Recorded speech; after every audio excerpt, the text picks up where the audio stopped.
կյանքը ընդունիր։ Հիշիր բարեկամ, քո արածը քեզ է վերադառնում։ Շատերն ասում են օրենքն է կյանքի, որոշներն էլ թե բումերանգ է դա, բայց ես ձեզ կասեմ, դարերից ի վեր դա Տերն է ասել, լավություն արա պարզապես, առանց ակնկալության, եւ այն հետ կվերադառնա քեզ։ Իսկ Տիրոջ օրենքը անխախտ է, հաստատ։ Մարդիկ միայն շահույթ կամ օգուտն են հիշում, բայց մոռանում են, որ նույն խոսքը վերաբերում է եւ հակառակին։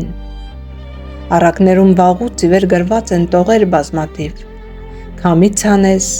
մրրիկ կհանձես, փոս փորես ուրիշին դու կընկնես, եւ եթե քար գլորես ուրիշին քո վրա կգա։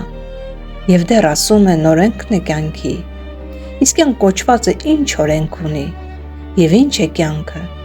Ապրածը տարիների քանակն է միայն, տառապանք, տանջանք, ցավ, անհաջողություն կամ հակառակը, թե սոսկ թվաբանական միաճ։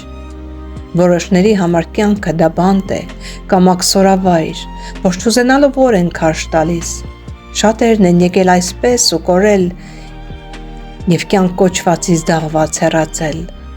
թողնելով անեծք ու կեղտոտ խոսքեր եւ անգամ տներ նեղված գարշահոտ, որ հետևանքն է շուրթերից ելած թունոտ խոսքերի, որոնք տան պատերն են անգամ կլանել։ Բայց թե որ հասկանաս, որ կյանքը դա Տերն է, ամեն անապատ դու կանցնես աղոթքով եւ դեպի Տերը գոհության խոսքով։ Ապրում են մարդիկ, բայց ասես քնած,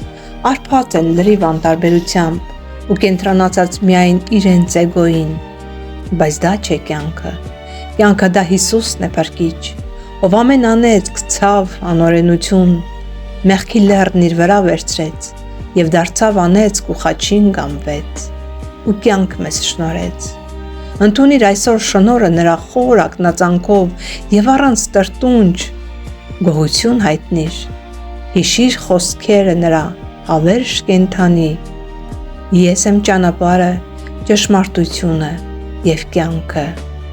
Կյանքին ընդունելով կյանք վերադարձիր։